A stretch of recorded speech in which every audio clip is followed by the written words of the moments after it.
Okay, now I gave you two of these. We're going to be talking about mainly this one today. And there's exams in the back if you want to take it, whatever. But I also decided I wanted to give you a little bit bigger picture of what you have in your first part, or even in the second one.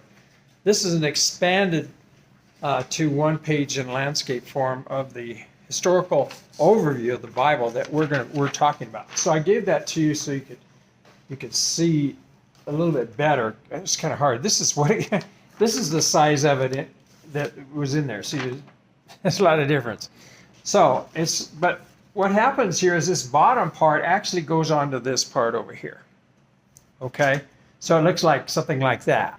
Okay, that's the history going from time. But I didn't have room to put it all on, so I thought I would give you something a little bigger that you can look at. So we're going to talk about Abraham, the historical overview from Abraham to Nehemiah, Genesis 11:27 to Malachi, and some people like to say Malachi. It's not really Malachi. Malachi. And so what we're going to do is just look at the historical overview. Okay, it's not every details in the whole Bible. That would take us more than an hour, so for sure. The historical books of the Old Testament are basically Genesis, Exodus, Leviticus, Numbers, Deuteronomy. That's the law, but it has history in it. And then Joshua, Judges, Ruth, 1 Samuel, 2 Samuel, 1st and 2nd Kings, 1st and 2nd Chronicles, Ezra, Nehemiah, and Esther. So those are the historical books. So that's what we're going to draw most of what we talk about out of there. We may not talk about Esther, but that's another point in time. We don't have, well, we do have Ruth in there. We probably won't talk about Ruth, but it is history of what happened then. But what I want to show you also, let's see if I can do this, is the contents in the Old Testament. You've got, what happened? What? I thought anything I showed here would go in there, does it? Interesting. I've always had that happen before. Odd. Well, maybe I can't show you this. Why would it? Signal connection.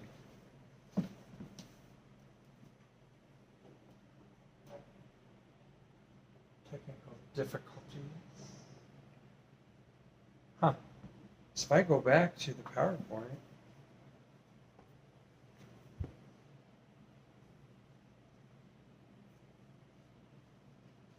it should show anything I got on the screen.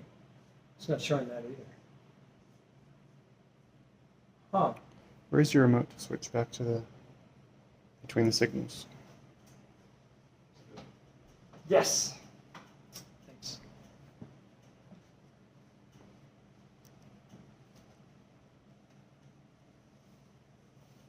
Did it move to the other one? The next one over? How did it do that? No signal.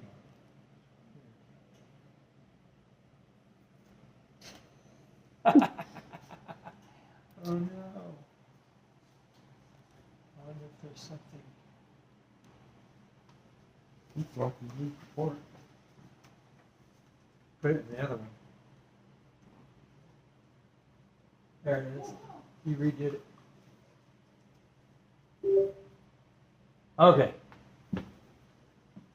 Thank you. Whatever happened, happened. Now this is what it should do.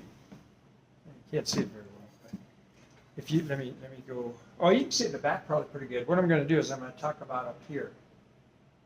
You got Genesis, Exodus, Leviticus. This is in the order that it's in your Old Testament.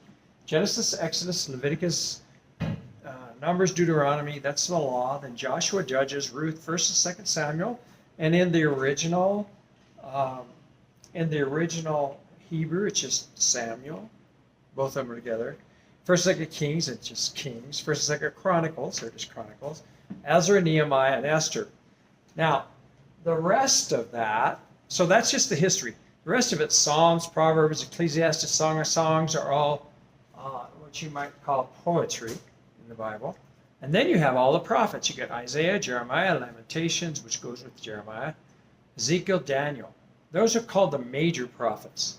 The only reason they're called the major prophets is because they're longer than the others. Lamentations isn't, it's with Jeremiah. And then you have what's called the 12. Hosea, Joel, Amos, Obadiah, Jonah, Micah, Nahum, Habakkuk, Zephaniah, Haggai, Zechariah, and Malachi. They're the smaller one, and the Jews would put them together into one book and call it the 12, or the 12 prophets. So they're called the minor prophets, but they're just compressed. So that's what we're going to be looking at. That's not what we're going to be looking at through Nehemiah. The others fit in to this history at different points. And we'll look a little bit about that, but we're mainly looking at the overview of the whole Old Testament.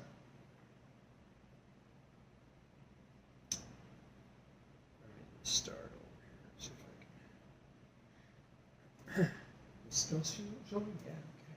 So we're going to look at Abraham to the Exodus. That's the first one, and it should be in your notes too. But that's about from 2166 BC to 1446. These are the best times we can get. If you remember when we talked about creation last time, we don't really have an idea exactly. There's one guy who thought it was 4,000 something, but it's really difficult to try to have a good date until you come to this. And this is how they decided, and how they have some pretty firm scientific evidence of what happened when. It starts with parallel dating systems. You've got the canon of Ptolemy, which I believe that was one of the people in Egypt. Dated the years of Babylonian rulers and actual eclipses, and then you have the Syrian lists, which is different. So they put them together, and this is what they figured.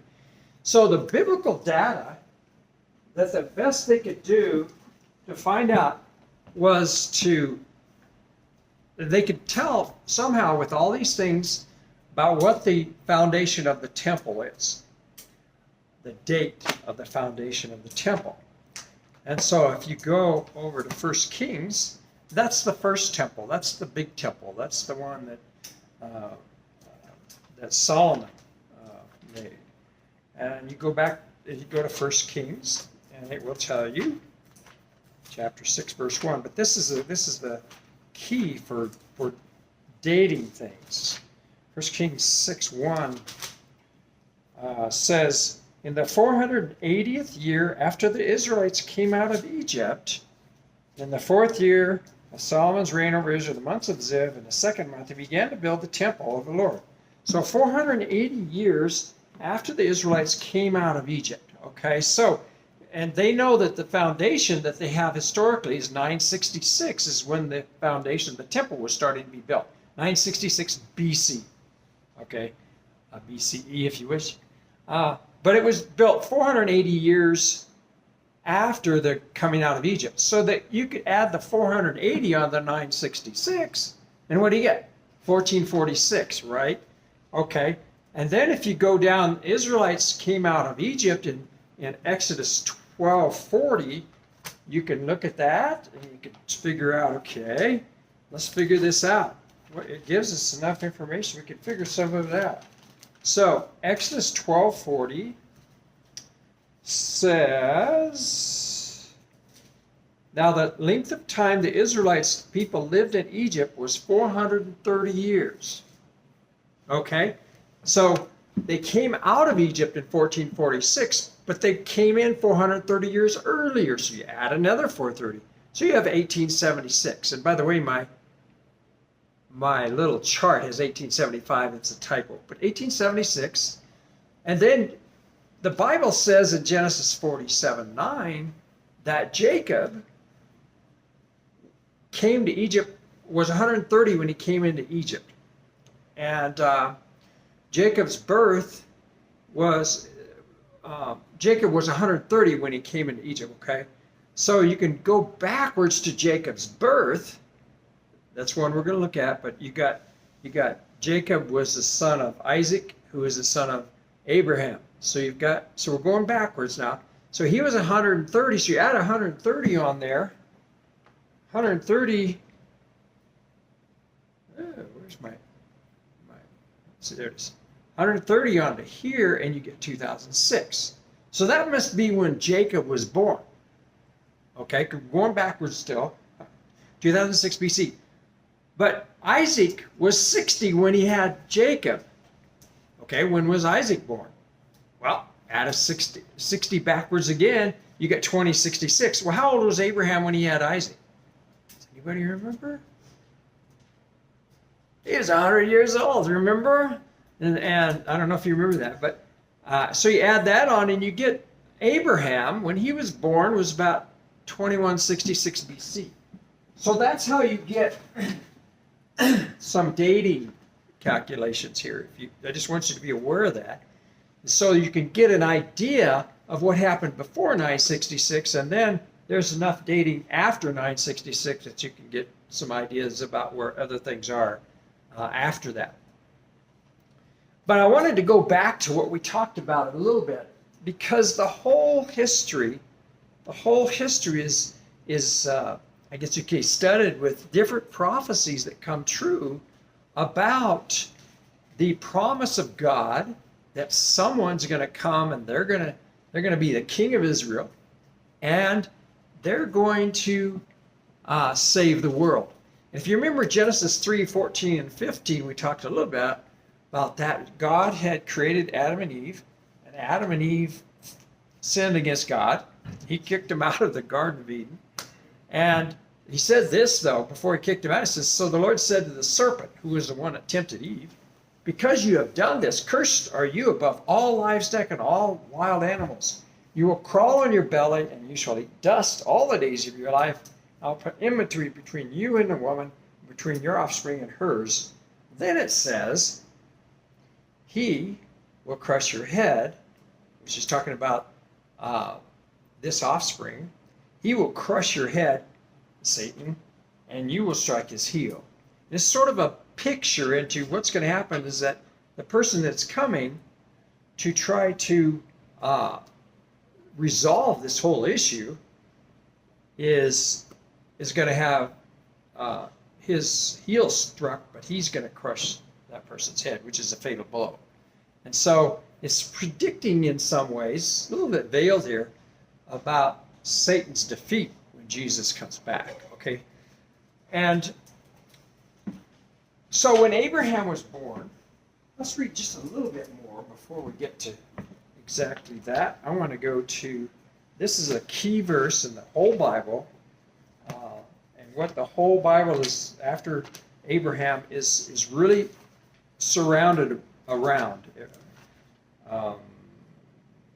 Genesis chapter 12. Actually, before chapter 12, we'll start a few verses. So you had the creation, you had the sin, the fall of mankind, and then you had the flood, and then you have the Tower of Babel, and now we're going to see something a little bit different here. God's going to start dealing with Abraham. Chapter 11, verse 27 says, in Genesis, this is the account of Terah's family line. Terah became the father of Abram, who later was called Abraham, Nahor, and Haran. And Haran became the father of Lot. While his father Terah was still alive, Haran died in Ur of the Chaldees. So Ur is in here somewhere. Down here. See it? Ur?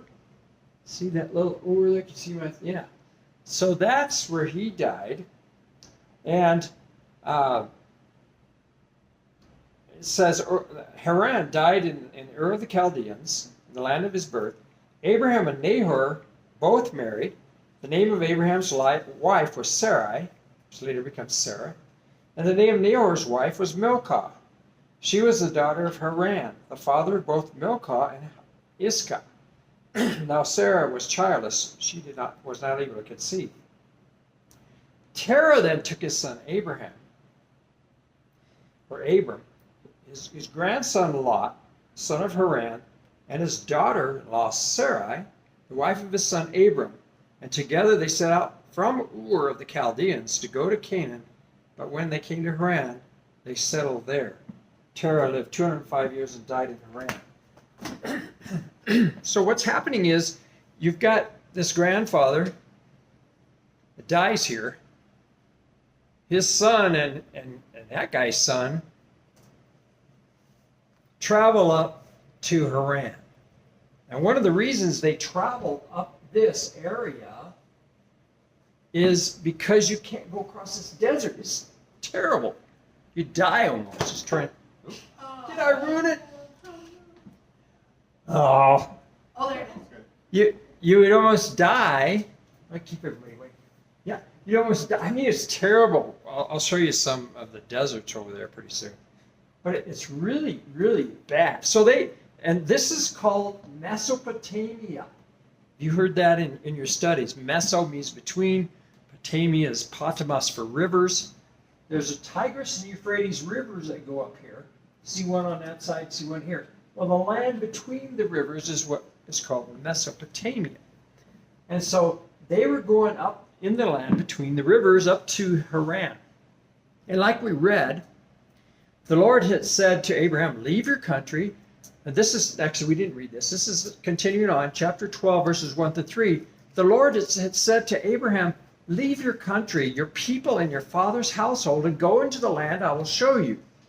I will make you a great nation, and I will bless you, and I'll make your name great, and you will be a blessing. I will bless those who bless you, and whoever curses you, I will curse, and all the peoples of the earth will be blessed through you.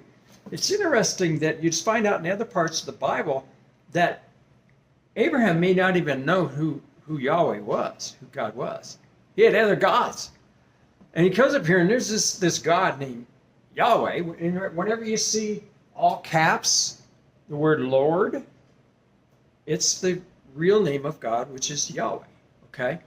You see the smaller, it's capital L, but little O-R-D, it's the word Adonai, which just means Lord.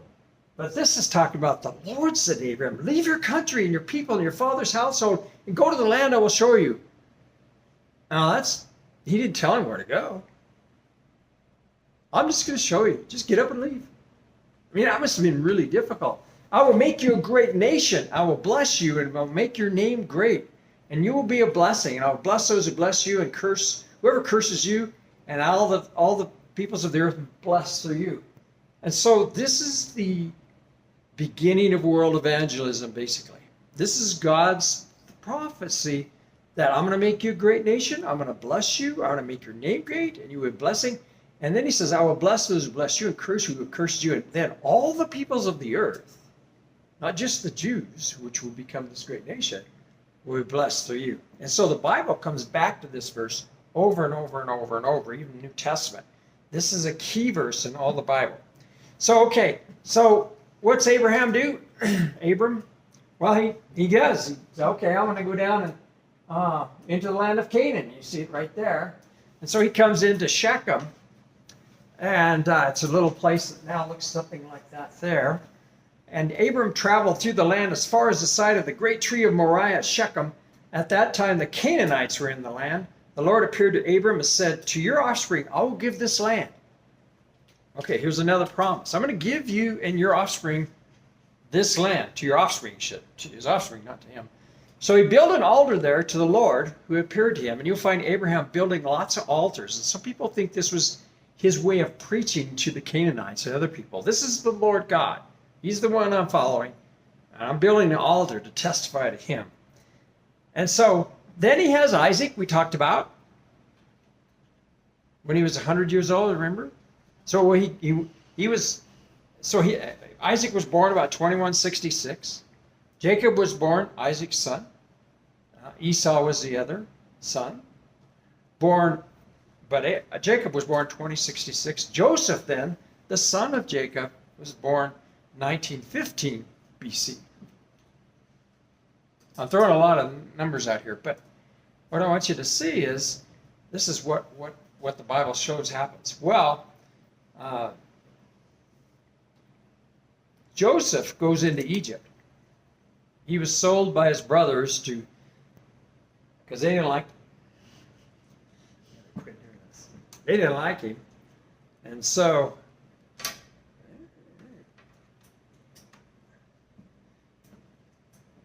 All right. So we went down into the land of Goshen, which is a very fertile land. The Nile River comes through here, and it's all a delta. It's one of the most fertilest places that you could have on the Nile River.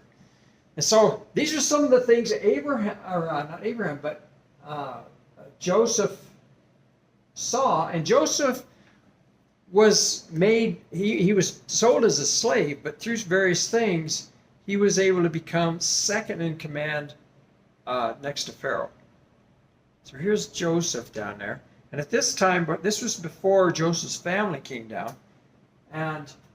But they finally ended up going down there. There was a famine up there, and Joseph brought them down to Egypt and took care of them. He had prophesied that to be 7 years of plenty and 7 years of famine. And so the Pharaoh said, oh, well, if this is coming, and he interpreted the dream, then I need to make you someone who can take care of this. And so there was famine in the land, and there was famine up here in Canaan. And at that point, they didn't have enough to eat. So they came down, and various things happened, and they ended up settling in Goshen. And that's where the Israelites then began to multiply. Now, we were over there in Egypt, and this is what they would have seen. I mean, it was in better shape, but this is one of the big pyramids. It's just incredible how big this place was. And then they would have seen the Sphinx. See the Sphinx there? Some people don't know why it's lacking its nose, but Linda's dad was over there in World War II, and he said that it was, what do you call them? The Limeys shot it off. That was the British soldiers. Said they were target practice and shot it off. There's different views, but that's what he said. He was there, so I don't know. But they had to dig this out. All the sand coming from the west had just filled this clear up. You couldn't see hardly anything but up here. So they dug it all out. There's some paws. I don't know if I don't have any more there. Okay. Anyway, I've got other pictures. So here is the birth of the nation. This is how God promised to Abraham, okay, I'm going to make you a great nation. And this is what happens in the Old Testament, in Genesis. Abraham, or Abram, is married to Sarai. And if you remember these other guys that we talked about up here, you've got Haran. You remember hearing that guy? You got Terah. That's the great grandfather. He's related to Noah. And then here's another person that has Lot and Milcah. But Terah also had Abram. So Abram got married to Sarah. Later on, he has Hagar as one of his wives, it is his handmaid. And later on, he also marries Keturah. And so this is where Abraham's at. And so he has Isaac. Now, Isaac was his only son when he was 100 years old. And so they wanted to find someone that was related. They liked to marry within their family. It was different than today.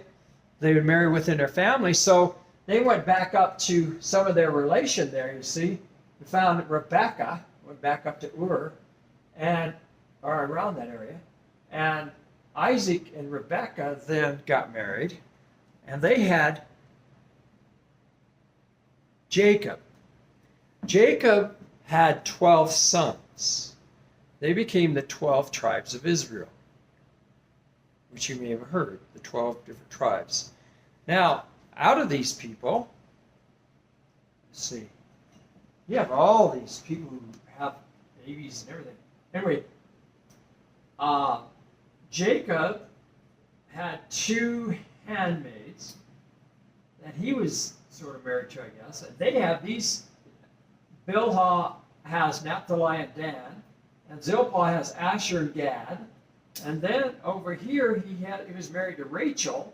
The first one, she has Benjamin and Joseph, and Leah has all these sons here. So there were 12 tribes, and out of these 12 tribes, we'll show a little bit later, came all the nation of Israel. Now, extending it out, Paul was a descendant of Benjamin. David and Jesse came out of Judah, and Solomon, Joseph, and Mary through Jesus, through that lineage. And then you got all through Levi, you get Aaron and Moses. And then he found Zipporah when he was way out in the middle of the desert. But look, she's related too. So you got all these interrelation. But this was the birth of a nation that God promised.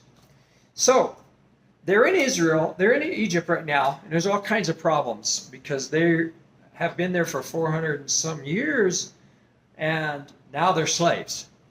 And they're crying out to God, we don't want all this slavery. We don't want to be enslaved. And so what happens is they're right there in the land of Goshen, and then Moses, do you remember what happened to Moses? What did he do? Slaves. Does anybody remember? Yes, he killed one of the taskmasters that was harming his brother, or not his literal brother, but his family. And he killed him because he didn't want him mistreating them. And so he fled, because he didn't want, when he was 80 years old, he fled.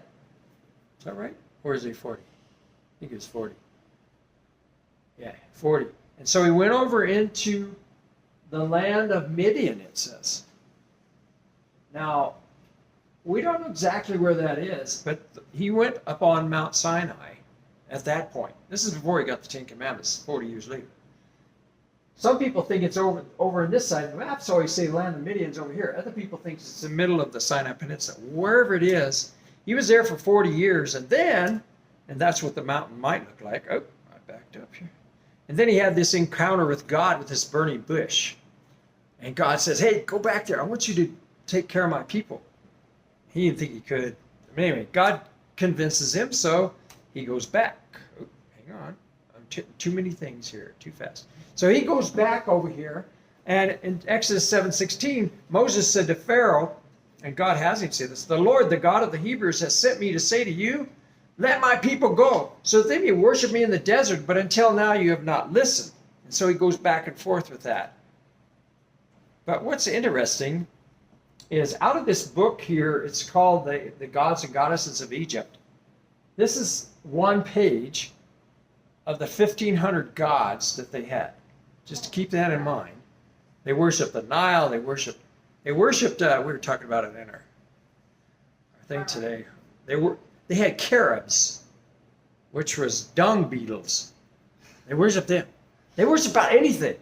And so the Nile was worshipped, Pharaoh was worshipped, insects were worshipped, cows were worshipped, all kinds of things happened. And so this is what he comes back. He wants them to come. God told him to go and bring my people out. But what the idea is here, God is going to show them that he's the true God. And these others aren't. If you go into what's called was called the Oriental Museum, it's called something else, and I can't remember. We looked it up right now. But it's in Chicago. And these are some of the gods they dug up from Egypt. All these different things. You can see tons of them. So they worship these. We don't think about that today. We don't think about making a graven image to worship. At least not normal. But that's pretty normal in Hindu religion and in other places. So it's just, we have our gods are more non-physical. So, where are we going with this? So they came out of Egypt. Then Moses is there.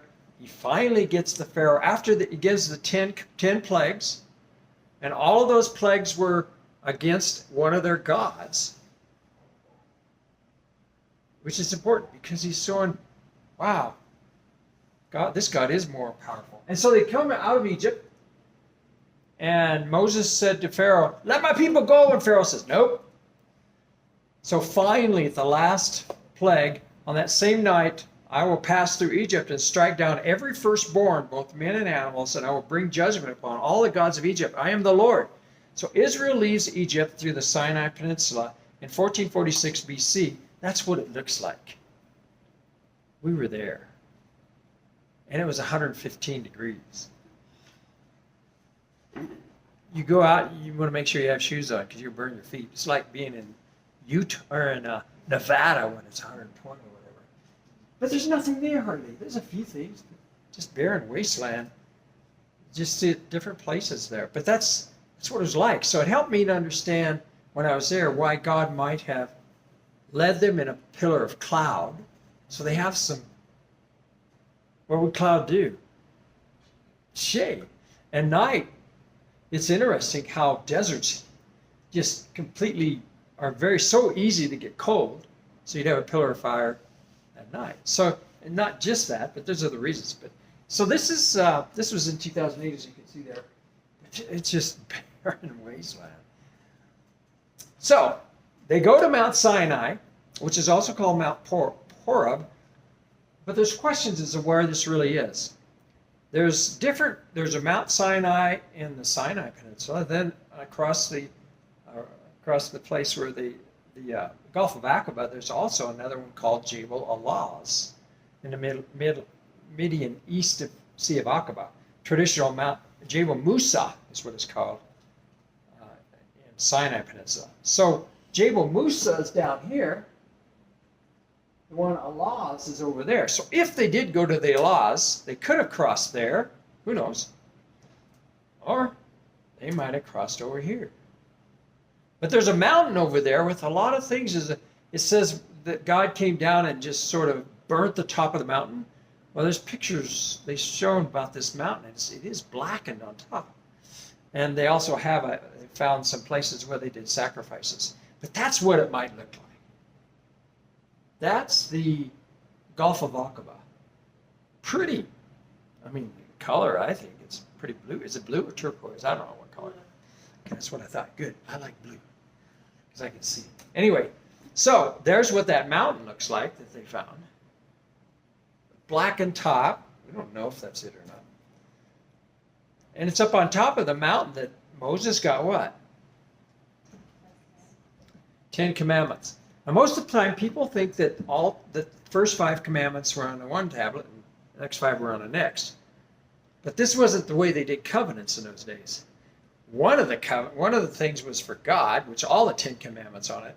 And the other one was for the people to keep, so they could remember and know their covenant with God with all the 10 commandments on it. So God does give him this 10 commandments, but when he comes down, the people are worshiping a calf. God in Egypt. And so Moses comes down and he shatters them, just throws it, and he grinds up the calf and mixes it with water and made them drink it, the golden calf. And so there was all kinds of problems. Here is an altar that they found also at that place of unhewn rocks. And it's interesting, on this altar, you find this thing drawn of a calf from Egypt. Okay, you've got your thing there, but let's look. You also got that bigger one. Is there any questions or anything so far? We're just going through here. I guess I better speed up a little bit here. Okay, Abraham, and then Isaac is born. Jacob is born in 2006. Joseph in 1915. Jacob and his family come out of Egypt in 1876. There's the typo. And in 1826, Moses was born. And then in 1446, they come out of Egypt. So now, what happens? They're in this wilderness. Israelites rebel against God. He was going to take them into the promised land, but they rebel against him. And they have to wander for 40 years in the wilderness. So this is where they wandered, right about in there somewhere, okay? And so they were there for 40 years. And then, after they had all died, except for Moses and Joshua and Caleb, God decides, okay, and Deuteronomy talks about this, I'm going to take you into the promised land finally. We've gotten rid of all the people that didn't believe. This is the next generation. And Deuteronomy means the second giving of the law, which is what they did. They reestablishing the promise and the law that God had for them. So they come up to the Dead Sea. If you go back here just a little bit, hang on. Oh, that's not the right way. you see up there where it says Moab, and then right next to it, a little bit, is the Dead Sea. They are going to go across there. They go up to Mount Nebo on that side, and God doesn't let Moses go in because he sinned on the way by striking a rock to get water when he should have spoken to the rock. And so it says God buried him there. It says Moses climbed Mount Nebo from across the plains of Moab to the top of Pisgah, across from Jericho, where the Lord showed him the whole land. Then the Lord said to him, "This is the land I promised on oath to Abraham, Isaac, and Jacob. And when I said, I will give you this land to your descendants, I have let you see it with your own eyes, but you will not cross over to it." So down here in the middle, that's the Jordan River. And I've got a Bible geography book here that you can see that there's mountains on both sides, maybe about 3,000 foot. And then the Jordan River is below sea level, way down. So you're looking over that, past that, into the promised land that he's going to give to him. And the servant of Moses of the Lord, and Moses, the servant of the Lord, died there in Moab, as the Lord had said. He buried him in Moab. So nobody knows where he was exactly buried except in Moab. Then comes Joshua. Joshua, he was his lieutenant. He was the commander of his army. And Joshua's God told him to go in the promised land, 1406, because they were in the land. They went into the wilderness in 1446, and then they were there for 40 years in the wilderness. So now they're leaving, and so Israel enters the promised land in 1406. They probably went across here. This is the northern part of the Dead Sea, and this is the Jordan River. Somewhere across there, they went there. And when they went, it was the same thing happened as it did when they went across maybe the Sea of Aqaba. Whenever they stepped, the priests were actually carrying the cup, what do you want to call it? I'm trying to think of the thing they were carrying that had all of Moses' things in it, and it was Ark of the Covenant. They were going, and as soon as they stepped in the water parted, and the land dried, and they walked across on dry land, just like they did, and that's how Moses did it when he went across the Red Sea. And so they get across here, they go to a place called Gilgal, then they go to Jericho. You remember what was special about Jericho?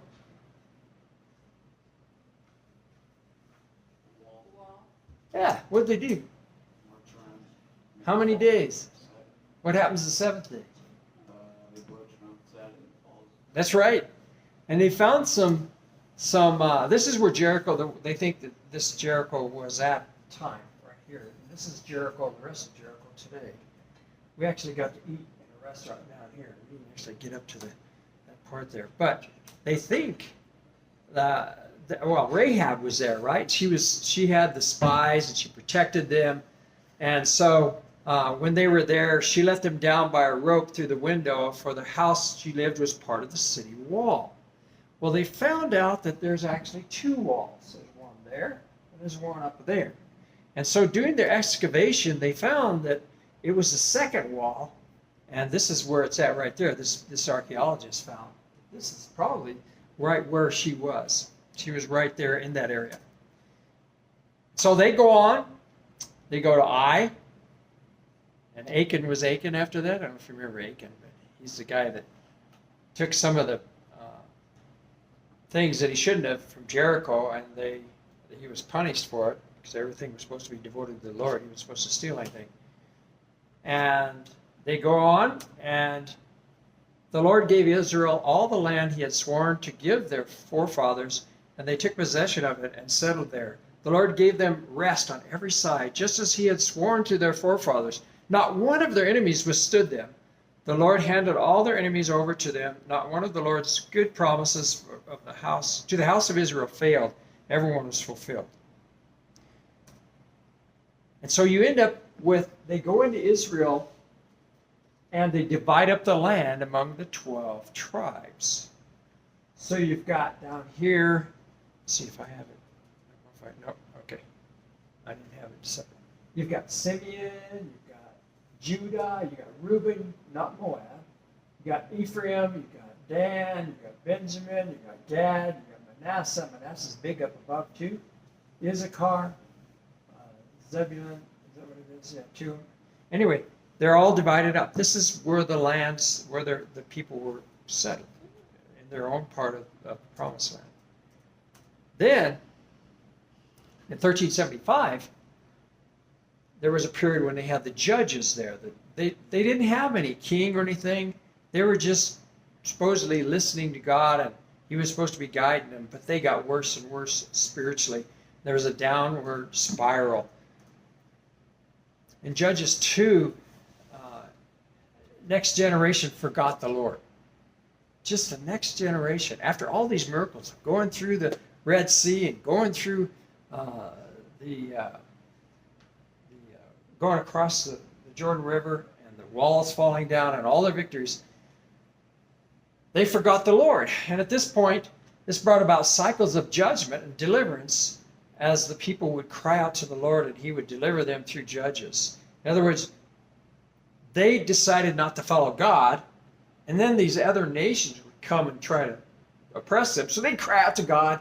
He'd raise up a judge, which is another word for a leader.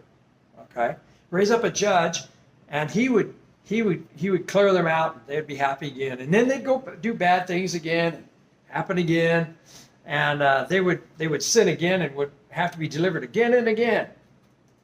This happens for a long time. Oh, here we go. These are the people that were oppressing them, that were around them.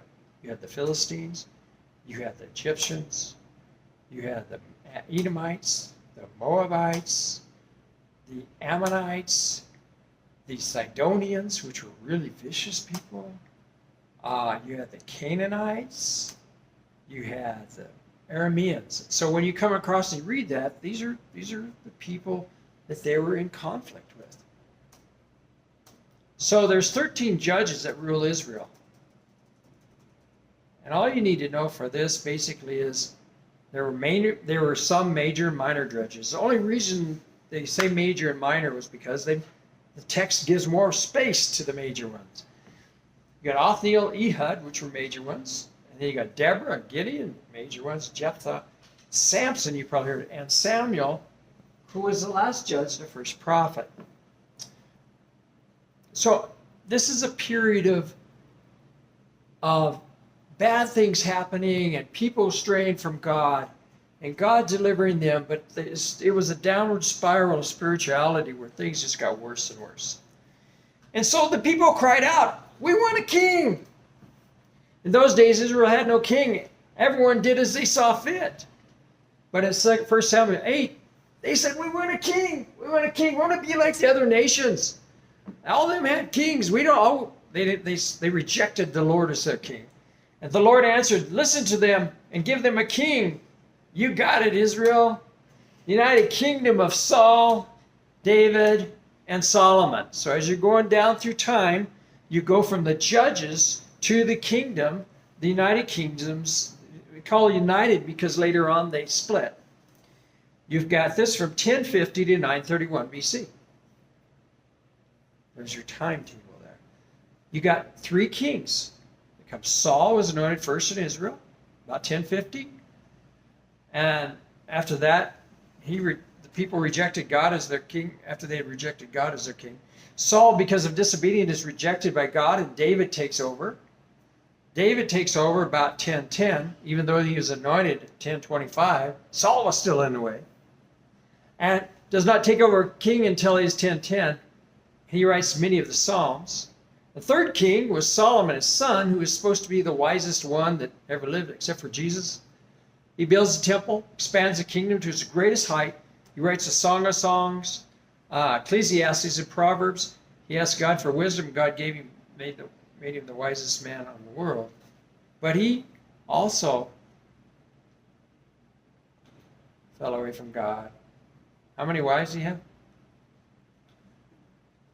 What's this thing? 700. and 300 concubines. How in the world do you even see all of them? But they had the ways they did it in that day. Lots of times when they make peace treaties with other countries, they give you a wife. Maybe a daughter of the king of the other country or something. But that's 1,000 of them. That's insane. So, but during his reign, the empire of David and Solomon had its greatest extent here. What's what you see right there.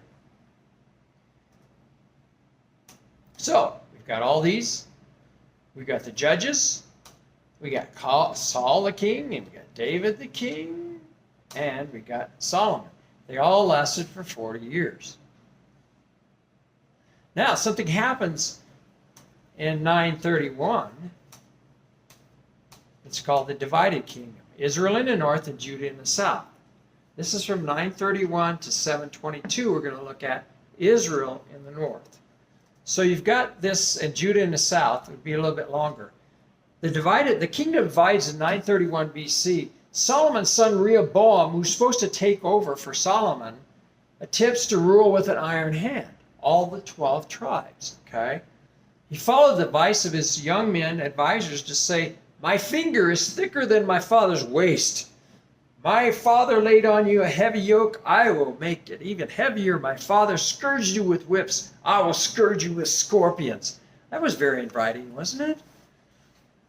And so Israel, 10 tribes of Israel, rebelled. And they followed Jeroboam, the son of Nebat, in the north.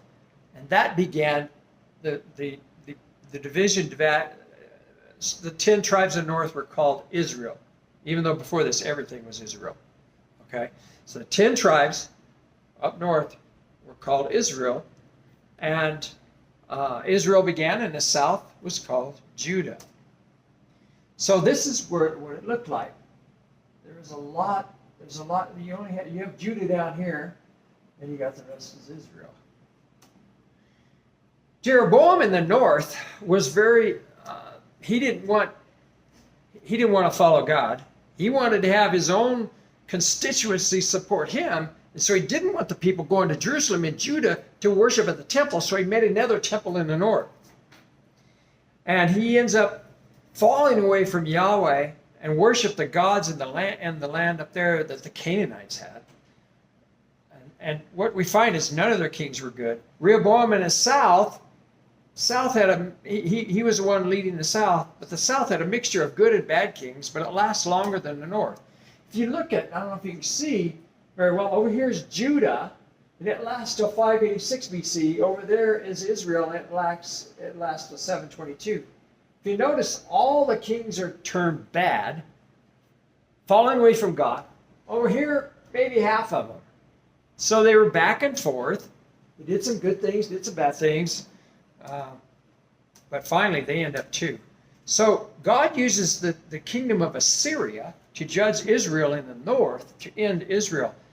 She was deported to Assyria in 722 BC. It's not just then, several places, but it says several different dates around that time. The king of Assyria invaded the entire land, marched against Samaria, and laid siege to it for 3 years. In the 9th year of Hosea, the king of Assyria captured Samaria, which was the capital of the north of Israel, and deported the Israelites to Assyria. He settled them in Hala, in Gozan, in the harbor river, in the town of the Medes. So he deports. What they deported was he would take the people who were educated, the people who were leaders, and they would deport them over to Syria, where he could control them, and he brought his own leaders and put them in the place of the people that were left. And so you got the leaders, many of the leaders over to Ekbana there is where they think they went. Well, okay, here we go.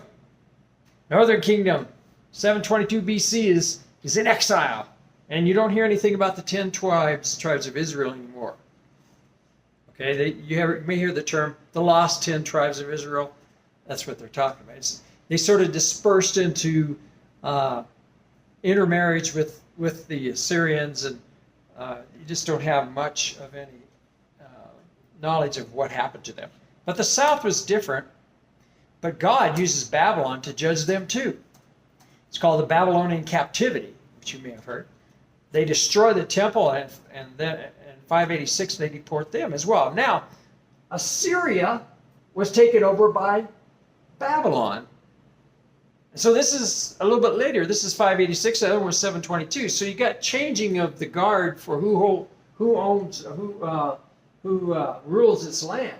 So Assyria's kicked out, and now Babylon has taken over on the 7th day of the 5th month, in the 9th year of Nebuchadnezzar, king of Babylon. Nebuchadnezzar, commander of the imperial guard, an official of the king of Babylon, came to Jerusalem. He set fire to the temple of the Lord. This is Solomon's temple. The one that was incredible. They had things that were, they had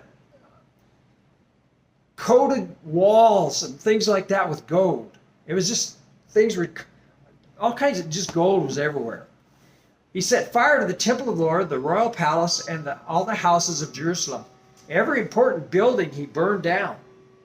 The whole Babylonian army under the commander of the imperial guard broke down the walls around Jerusalem. So you have the destruction of the temple and the destruction of the walls around Jerusalem. And the commander of the guard carried into exile the people who remained in the city, along with the rest of the populace and those who had gone over to the king of Babylon. So here it happens again. Only this is for Judah. They're taking the leaders and they're deporting them into Babylon, and they will bring their people back, and so they can control the country and tax it. So here we are, 586 BC. So in this area, you got the end of Israel in the north, but you got the southern kingdom also being kicked out. But repentance is sweet. We find that later on, about 70 years later, God brings them back. The people of Judah, they come back and they rebuild the temple and walls of Jerusalem. Now, what's interesting is 200 years before this, Cyrus was king of Persia now. Okay, so you had Assyria, you had Babylon, now you got Persia in this, controlling this area. This isn't showing it here yet, right there, but that's where it would be. Persia. And Cyrus, king of Persia, reads what I think it was Isaiah, the prophet, wrote, that it prophesied that this guy named Cyrus is going to come and he's going to let the Israelites rebuild the temple. So he read it in Isaiah. He read about himself. And he said, and he's convinced, is that the Lord, the God of heaven, Yahweh, the God of heaven, has given me all the kingdoms of the earth, and he has appointed me to build a temple for him at Jerusalem and Judah. Any one of his people among you may his God be with him, and let him go to Jerusalem and Judah and build the temple of the Lord, the God of Israel, the God who is in Jerusalem, in Ezra. This is Ezra. And so they do that. They come back. Oh, this is supposed to be Persia here, but that's where they come back from exile, and they come and they rebuild the temple. And so the exiles return from captivity in 538 BC through Cyrus, king of Persia, which predicted 200 years earlier by Isaiah. Ezra, Nehemiah. Ezra builds the temple. A little bit later, Nehemiah rebuilds the walls around Jerusalem. And the temple is finished in 515 BC. The walls are a little bit later. And so you've got the Israelites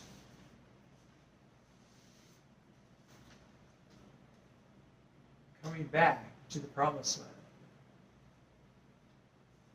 And we're going to talk about Alexander the Great next time. But here are the Old Testament book dates, approximately, in order. Job was probably written first. Genesis, Exodus, Leviticus, and I think you have this in your handout, don't you? Okay. And so you can go down, you can see the dates approximately and who the authors were. You find the last one written was Malachi, one of the prophets. And so you've got a list of how these things came about. And if you look at between the Assyrian captivity and the Babylonian captivity, this is where these prophets come in. Most of them. So you can, if some of these, while the kingdom of Israel was still alive, some of these were from the north, and some of them in the southern kingdom of Judah. Then after they went out, all of these were prophets in the southern kingdom of Judah. There's promises of kingship of David to return as well as the salvation of the world. It occurs throughout this time. And the first handout I gave you was called the Crimson Thread. You can look at that. So that is the history. That's an overview in the overview of what you have on this sheet here. From creation down to almost Alexander the Great. Okay, so I did all the talking. Did you have anything? I just wanted to give you a big picture. It's a big picture. So if you can get this as a structure when you read the scripture, you know where you're at in the Old Testament, you'll be able to understand a little better what's going on, I think. And next time we'll look at the intertestamental period between it's about 400 BC to Jesus' time, which is 0. And then we'll talk about Jesus and the church and what happened there, and then a little bit after that, what's happening with the Jewish people.